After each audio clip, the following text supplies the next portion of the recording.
Regret is always behind because of wrong decision. Do not believe in books that will mislead the mind of man about events in the past and what will happen in future. Believing that it will happen is a lie because the believer sees something. It is time to learn the words of time. It tells the truth. The punishment is slowly coming. The world is about to end. Lying is the first sin of man, and it is called the inherited sin without forgiveness. Adam sinned. He lied. He ate the fruit was forbidden to him. So they were expelled from paradise, and they were not forgiven. If you know something that can be forgiven, it is lie because the Creator does not change. Why is Mindanao called the promised land? Because of me. Me and the water is the promise in Mindanao. This spring water is different from water of nature. How the promise in Mindanao happened is like this. After disciple threw a stone on the mountain to choose who would be the leader, Peter was the first stone, so he became the leader. That night with his disciple, Christ Jesus told the story of his departure, and they slept together. At dawn, Christ Jesus woke Peter up and took him to Mindanao, Philippines, in the far east.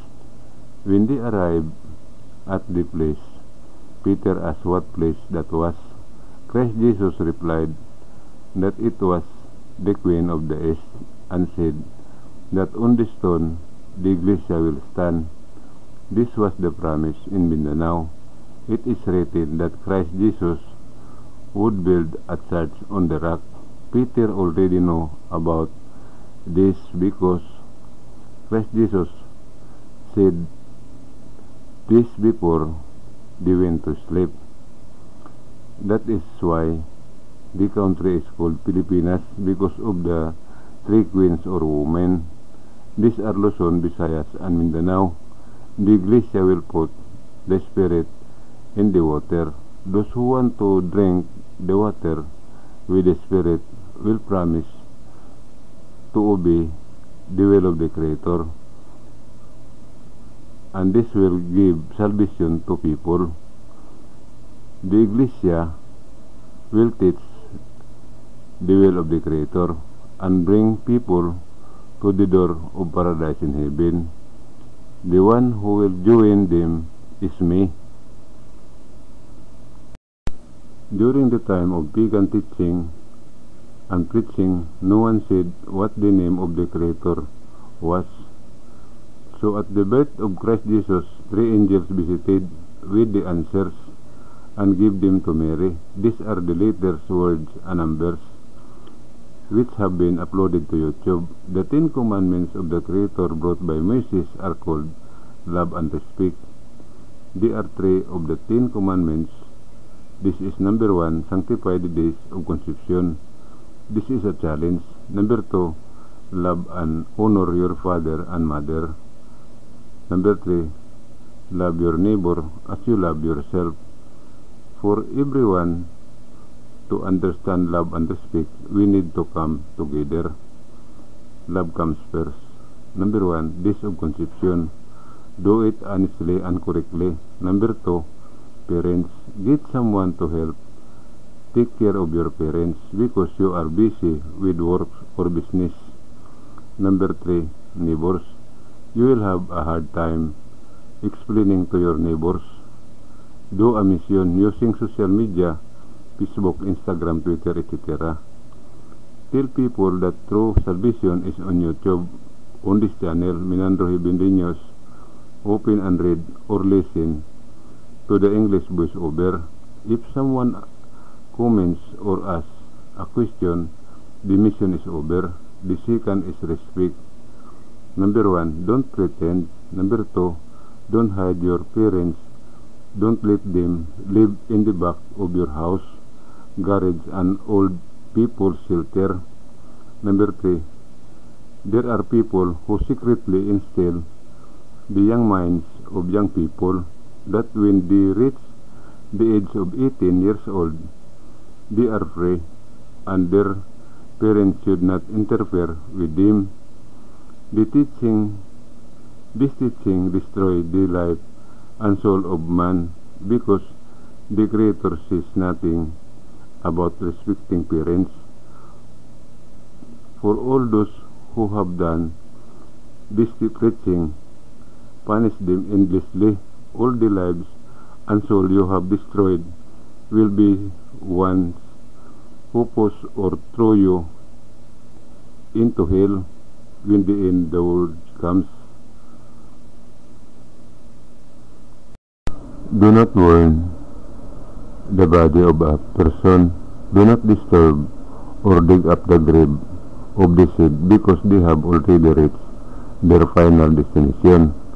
What can be moved is the one who is buried in the tomb or pantheon because they have not yet reached their final destination. All the souls who are burned and those who are dug up in the grave will meet those people who do and command when the end of the world comes. What they do will be the same for them. To all who do love, you have entered the challenge called eternal life because you enter without going through death. Going through death is called the second life. I do not convince people. Everyone has a mind. When I will appear in person or do a live presentation, that is what I do not know. Lucifer was the first angel created.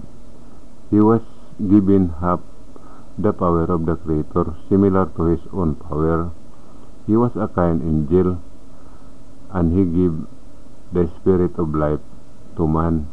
He is now in the sea because he entered the visible body and he cannot come out because he will die. That's the law of the angel, not to return so as not to die. Judas was a childhood friend of Christ Jesus and his best friend. He was a kind and loyal friend of Christ Jesus. Lucifer and Judas are both kind. They are not evil, because contrary to what you know, open YouTube Minandro Heavenly News to know the truth. All your questions, the answer are uploaded to YouTube. Read all the videos. What is missing is how to drink water with the Spirit. I will upload it when this time comes. I do not convince people that everyone has their own mind. The Creator did not create evils, angels, and Christ Jesus did not make friends with evils. Everyone who said that the angel Lucifer or Judas was evil is guilty of blasphemy against the Creator and His Son, Christ Jesus. Everyone who says that Lucifer is the evil, Satan, etc., when the end of the world comes, Lucifer will take all their souls to hell to show them that he is a good and kind. No soul will be saved from them because he has given half the power.